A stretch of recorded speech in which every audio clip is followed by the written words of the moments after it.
चलिए जी, एक और नए ब्लॉग की शुरुआत हो चुकी है। तो हेलो दोस्तों, क्या हाल चाल है। मैं बिल्कुल मस्त हूँ और उम्मीद है आप लोग भी जहाँ होंगे स्वस्थ होंगे, मस्त होंगे, परिवार के साथ व्यस्त होंगे। मेरा नाम है रविंद्र भावगणा और स्वागत करता हूँ आपका देवभूमि उत्तराखंड के इस खूबसूरत से गाँव धौंतरी गाँव से।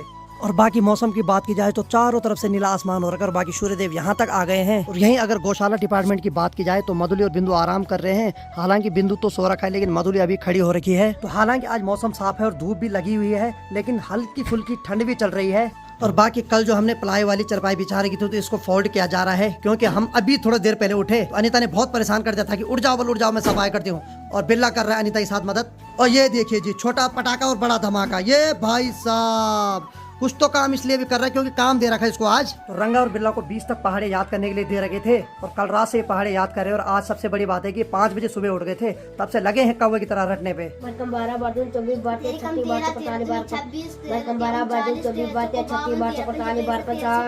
तो मैं चाहता हूँ कि ये जितने शैतान हैं उतने पढ़ाई में भी होनहार हो, इसीलिए मैं इनको पढ़ा रहा हूँ। भाई मेरी कोशिश तो यही है कि आगे बढ़ के कुछ अच्छा काम करे, अच्छा नाम कमाएं। अभी तो इनको बुरा लग रहा होगा, लेकिन आने वाले समय में इनको जरूर गर्व होगा कि हमारे भाई ने हमें सही रास्ते पे ले गए थे। तो देखिए जी, माँ कंडी पे गोबर ले जा रही है और बाकी वहाँ से भी खाली नहीं आ रही है, सर के ऊपर एक पत्थर लेके भी आ रही है। तो पत्थर माँ इसलिए ला रही है क्योंकि आने वाले समय में हम इस मकान की जो नीचे की दीवार है, ये वाली दीवार, इसको नया बना रहे हैं क्योंकि वो सारी जंप खा रही तो पूरा मकान धस रहा है नीचे। तो इसलिए माँ जी अपने दूसरे खेत से पत्थर डेली ला रहे हैं ताकि ये दिहाड़ी भी लोगों की कम पड़े। और बाकी सामने वाले गांव के रास्ते में देखिए, भेड़ पालक अपनी भेड़ बकरियों को चराने ले जा रहे हैं, फिर शाम को वापस आएंगे। तो आजकल जंगल में बकरियां चराना काफी रिस्की हो गया है क्योंकि आजकल बाघ भालू का बहुत ज्यादा खतरा बना हुआ है। बाकी भाई भेड़ बकरियां चराने वालों ने भी 3-3 भोटिया डॉग रखे हुए हैं क्योंकि यही है जो बाघ से इनकी रक्षा कर सकते हैं। तो देखिए रास्ते रास्ते में भेड़ बकरियां चल रही है और बाकी ऊपर खेतों की साइड भोटिया डॉग जा रहे हैं। कुछ डॉग पीछे रहते हैं तो कुछ आगे रहते हैं, वही इनकी बाघ से रक्षा करते हैं। बाकी भाई बंदरों ने बहुत ज्यादा आतंक मचा रखा है। बाकी भाई माँ लगी है भाई साहब कंटिन्यू काम करने पे। मैंने बोला थोड़ा आराम करो, लेकिन नहीं,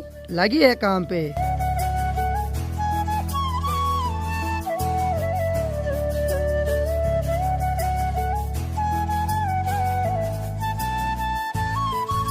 तो देखिए जी, माँ जी बड़े बड़े पत्थर भी ला रही है, वो ला रही है पगड़े पे बांध के। तो जो पगड़ा होता है उस पे घास भी लाया जाता है, तो यानी कि रस्से को हम लोकल भाषा में पगड़ा बोलते हैं। तो चलिए जी, हमारे घर में 2 मेहमान आ रखे तो उनके लिए ज्योतिका ने गर्मा गर्म चाय बना दी है। तो फर्स्ट मेहमान ललिता है जो कि बार बार आती है, सॉरी मतलब कभी कभार आती है।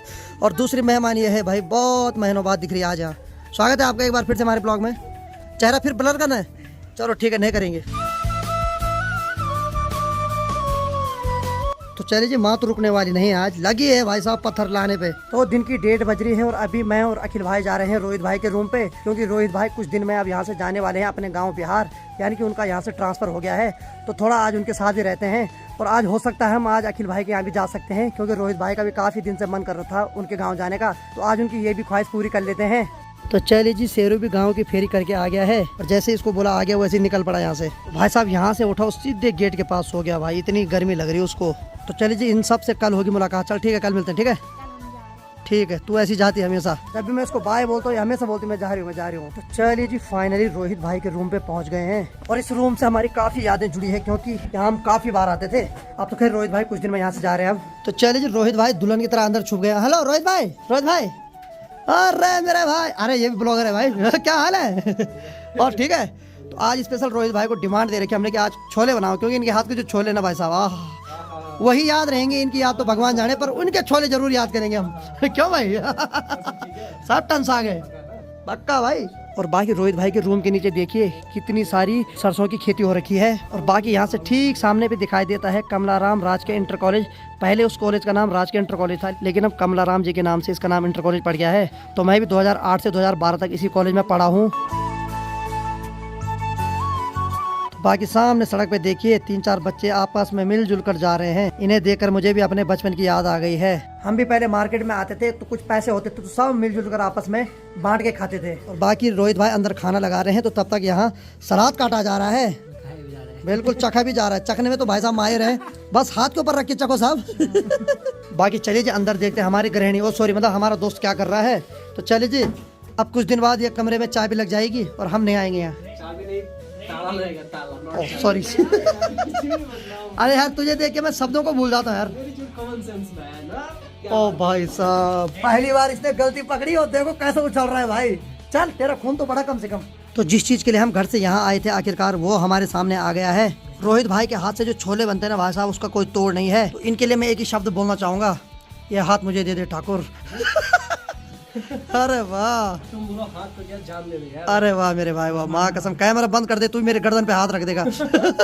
बाकी अखिल भाई देखिए उनके बाटे का भी निकाल रहे। अच्छा सलाद डाल रहे उसमें, तब ठीक है। मैं सोच रहा, मैंने कहा ये तो नहीं कि है कैमरे के आगे भी निकल गए तुम भी। मैंने तो अभी खाना शुरू नहीं किया, लेकिन ये दो नरभक्षी लग गए भाई खाने। तो चले जी मैं भी खा लेता हूँ, नहीं तो ये पता नहीं क्या क्या बोलेंगे अभी। तो चलिए जी, दिन की 2:30 बज रही है। बाकी हमने खाना भी खा लिया मस्त करके, और अब रोहित भाई भी तैयार हो गए हैं खमखाल गाँव जाने के लिए। चले भाई, तुम्हारा आखिरी दिन आज वहाँ, मतलब उसके बाद बहुत दिनों बाद आओगे ना? नहीं आऊंगा, बुलाओगे तो क्यों नहीं आऊंगा यार, क्यों कैसे बुला रहे हो ना शादी में। हाल फिर तुम्हें नीचे बिहार बुला रहे लोग। चलो चलिए बस चलते हैं। बाकी भाई रोहित भाई के अलावा यहाँ एक बंदर भी है जो कि इधर उधर नजर गाड़े हुए है। भाई तू और वो मैच हो रहा है भाई, माँ कसम मैच देगी।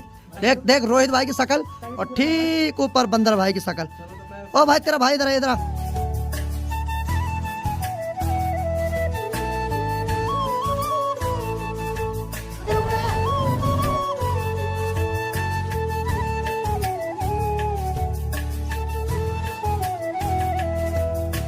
देखिए अभी हम उसी जगह पे आ रखे हैं जिस जगह पे मैं अक्सर वीडियो अपलोड करने आता था। यहीं पे खड़े होकर मैं वीडियो अपलोड करता था। ठीक सामने जो रोड जा रही है वो जा रही है ऋषिकेश चंबा के लिए। और देखिए जी कितनी खूबसूरत दिखाई दे रही है, लेकिन जितनी खूबसूरत दिखाई दे रही है उतनी खतरनाक होती है पहाड़ों की रोड। और बाकी ये जो सड़क जाती है ये सेम मुखेम के लिए जाती है। बाकी इस रोड पे बहुत सारे गाँव आते हैं जो की काफी बड़े बड़े गाँव है। बाकी ठीक नीचे सड़क पे देखिए जी मात्र शक्ति कितनी दूर दूर से लकड़ियाँ ला रही, वो भी पैदल। तो लगभग 5-7 किलोमीटर ऐसी ये पैदल चल के लकड़ियाँ लाती है। बाकी देखिए जी थोड़ा बुरा ये भी लग रहा है कि कुछ मात्र शक्ति हरा पेड़ काट रही है। अपने स्वार्थ के लिए ऐसा नहीं करना चाहिए। पिछली बार भी कुछ महिलाएं हरा पेड़ काट रही थी, तो मैंने उनको मना किया, लेकिन एक महिला ने दरांती ला दी थी मेरे को काटने के लिए। तब से मैं रिस्क नहीं लेता हूँ।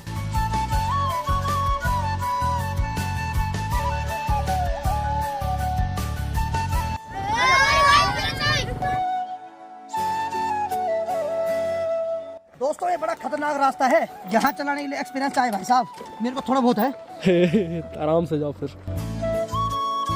तो चलिए जी फाइनली अखिल भाई के घर के ऊपर जो बस स्टेशन है वहाँ हम पहुँच गए। तो हम दोनों ने अपनी बस यहाँ पे खड़ी कर दी है। और बाकी यहाँ से थोड़ा पतला रास्ता है, थोड़ा चौड़ा होता तो यहीं से हम बाइक लेके जाते। तो रोहित भाई को थोड़ा डर लग रहा है रास्ते में चलने में। कौन डर लग रहा है भाई? अच्छा अच्छा कैमरा बंद करता हूँ मैं। ठीक है ठीक है ठीक है, कैमरा बंद करो। पकड़ मत। आराम से, पब्लिक हो रहा तू। इस गांव में आते ही मुझे पुरानी बात याद आती है, और जब मुझे वो बात याद आती है तो मेरा दिल टूट जाता है। मैं आपको आगे बताऊंगा हमारे साथ कितना बुरा हुआ था। तो चलिए जी फाइनली हम पहुंच गए अखिल भाई के घर में। और घर में आते ही सबसे पहले यहाँ पे एक नल के दर्शन हो जाते हैं। और बाकी जैसे हम यहाँ पे आए तो यहाँ पे एक कढ़ाई है जिसको कि हम लोकल भाषा में चासण बोलते हैं। तो जब भी कहीं शादी का फंक्शन होता तो पूरे गाँव वालों के लिए इसी पे चावल पकते हैं। और बाकी देखिए जी बंदरों से तो हर कोई परेशान है। ना इधर मत देख भाई, मैं कुछ नहीं बोल रहा था। तो जैसे मैंने बंदर पे कैमरा मारा और उसका नाम लिया, भाई घूरने लग गया। मैंने बोला सॉरी भाई, तेरा नाम नहीं निकाला। अब हम जाते हैं अखिल भाई की तीसरी मंजिल पे, यानी कि 3rd फ्लोर पे। अखिल भाई ने कभी सोचा था यहाँ लिफ्ट लगाएंगे, लेकिन उतना बजट नहीं हुआ। तो फिर यही बोला कि पाँव कब कहाँ आएंगे। तो आजकल अखिल भाई ने अपनी माँ के लिए डिस्क लाया है, क्योंकि यहाँ बोर हो जाते थे। तो अखिल भाई ने टीवी और डिस्क दोनों ला रखे भाई। तो जब भी टाइम मिलता है तो थोड़ा बहुत टीवी भी देख लेते हैं। वैसे पहाड़ की महिलाओं को टाइम कम मिलता है, लेकिन शाम को जब वो अपना पूरा काम करके थक हार के आते हैं तो थोड़ा बहुत 2-4 सीरियल देख लेते हैं। बाकी अखिल भाई के घर से बहुत सारे गाँव दिखाई देते हैं। सामने पे जो गाँव है वो है मट्टी गाँव, और काफ़ी बड़ा गांव है, काफ़ी खूबसूरत गांव है।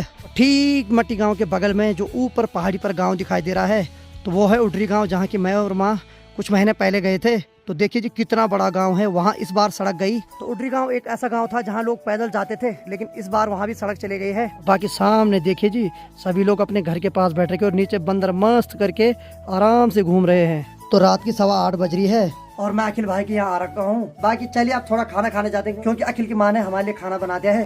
तो चले जरा खाना खाने चलते नीचे। बाकी भाई साहब पूरे गांव में अंधेरा हो गया है, बाघ का खतरा अलग है, इसीलिए जल्दी भागते हैं वो लोग। तो चले गए भाई यहाँ से, बहुत रिस्क है भाई यहाँ।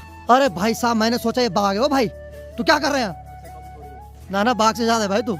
बाकी चलिए जी अंदर आते हुए पहले हमें दादी जी के दर्शन हो रहे हैं, यानी कि अखिल की माँ जी, बाकी बड़े भाई साहब। और यहाँ धुआं जल रहा है तो इसी वजह से साफ नहीं दिखाई दे रहा है। और बाकी मस्त करके चूल्हा जल रहा है और सबके लिए यहाँ पर दादी जी खाना परोस रहे हैं। दादी जी किसने बोला था बल्कि मेरे दोस्त को नहीं दिखाया? तो दादी जी की कोई दोस्त है, तो दादी जी की कोई दोस्त है मंजू रतूड़ी जी। तो उन्होंने मेरे ब्लॉग में देखा, बल्कि मैं यहाँ आ रखा था, लेकिन दादी जी के सामने उस टाइम ब्लॉग नहीं बनाया था। तो आज दादी जी को जी भर के देख लो। बाकी दादी जी ने आज खाने में कड़ी बना रखी है, और ये स्पेशल अखिल भाई के ब्लॉग में देखा था, तब जाके हमें पता चला कि यार कड़ी में स्वाद चखते जरा अखिल भाई के घर में। और बाकी आज के खाने में है गर्मा गर्म कड़ी चावल और आलू मटर की सब्जी। बाकी सभी लोग खाना खाने लग गए हैं। हमारे रोहित भाई तो यहाँ शूटिंग कर रहे हैं भी। चलो बढ़िया बढ़िया, क्योंकि ये चाह रहे हैं कि बिहार जाते जाते सारी चीजें कैमरे में कैद करके ले जाना चाह रहे हैं। कल हो ना हो है। होगा ही, फिर कब आएंगे ये नहीं पता। ये बात सही, तो आना ही है भाई। सही बात है, सही बात है। चलिए जी गर्मा गर्म खाने का आनंद लेते हैं। बाकी चलिए जी हमने खाना खा लिया और बाकी अब सोने की तैयारी हो गई है। तो देखिए जी जैसे ही मैं वीडियो के कमेंट पढ़ रहा था तो किसी ने मेरे को कमेंट किया, पहाड़ी भाई ज्योतिका जी का बच्चा कहाँ है, ज्योतिका जी अपने बच्चों को कैसे छोड़ सकती है, कैसी माँ हो। तो देखिए जी आप कुछ भी लिख देते हो किसी के लिए, सबसे पहली बात है कि पूरा ब्लॉग देखा करो। ज्योतिका बहन के साथ ये 2023 मई में हुई है और जो बच्चे वाली मेरी बहन है वो दूसरी बहन है, यानी कि ज्योतिका की बड़ी सिस्टर है। तो कुछ भी लिख देते हो यार, ऐसा मत लिखा करो यार किसी के लिए। उसकी शादी हाल ही में हुई है और वो हमारे घर में आ रखी है, अभी शादी के बाद पहली बार आई हमारे घर में। यार ऐसा मत लिखा करो यार आप। उसकी जो बड़ी दीदी है उसका बच्चा हो रखा है और वो अपने ससुराल में है, वो कहीं नहीं जाते अपने बच्चे को छोड़ के। बाकी जो ज्योतिका की शादी वो मई में हुई थी, तो कुछ भी मत लिखा करो यार प्लीज यार। बाकी चलिए आज की वीडियो को इतना रखते हैं। उम्मीद है आपको आज का वीडियो पसंद आया होगा। वीडियो अगर पसंद आए तो वीडियो को लाइक कर दो, शेयर कर दो और अपने पहाड़ी भाई को ऐसी प्यार दो जैसे आप दे रहे हैं। मैं रविंद्र बहुगुणा मिलता हूं किसी अगले फनीदार ब्लॉग के साथ। तब तक के लिए जय हिंद, जय देवभूमि Uttarakhand. Bye bye, good night, take care.